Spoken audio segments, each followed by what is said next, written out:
বিশেষ করে যে মানুষ ভালো করে বাংলাদেশ ভারতের বিষয়গুলো জানে না, বা বাংলাদেশে আমাদের হিন্দু ভাইয়েরা কিভাবে আছে তারা ভালো করে জানে না, তাদেরকে এই মিডিয়াগুলো উস্কিয়ে দিয়ে পরিকল্পিতভাবে তারা আমাদের এই দূতাবাসে হামলা চালিয়েছে। আমরা বলতে চাই যে গতকালকে চাঁপাইনবাবগঞ্জের সীমান্তে যে কর্মকাণ্ড হয়েছে আমরা সেখানে দেখেছি যে বিএসএফ কাঁটাতারে বেড়া খুলে দিয়েছে।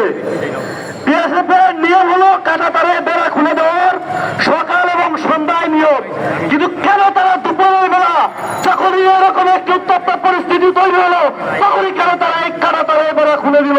এটি নিয়ে আমরা তদন্ত কমিটি গঠনের দাবি জানাচ্ছি। বাংলাদেশ সরকারকে এটি নিয়ে সুষ্ঠু তদন্ত করতে হবে। আমার মনে হয় এটি পূর্ব পরিকল্পিতভাবে তারা এই বেড়া খুলে দিয়েছে যাতে করে এই দুই দেশের জনগণের মধ্যে বড় ধরনের কোন সংঘাত তৈরি হয়।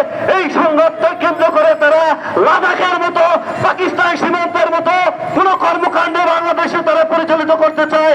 এটি আমাদের একদম পুরোপুরি এটি বোঝা হয়ে গিয়েছে এবং এই জন্য আমরা সরকারকে বলবো একটি সুষ্ঠু তদন্ত কমিটি গঠন করুন, কেন তারা সীমান্তে সেই কাঁটাতারের যে বেড়া সেটি খুলে দিয়েছিল। আর ভারতকে আমি বলবো আপনারা সেই 2000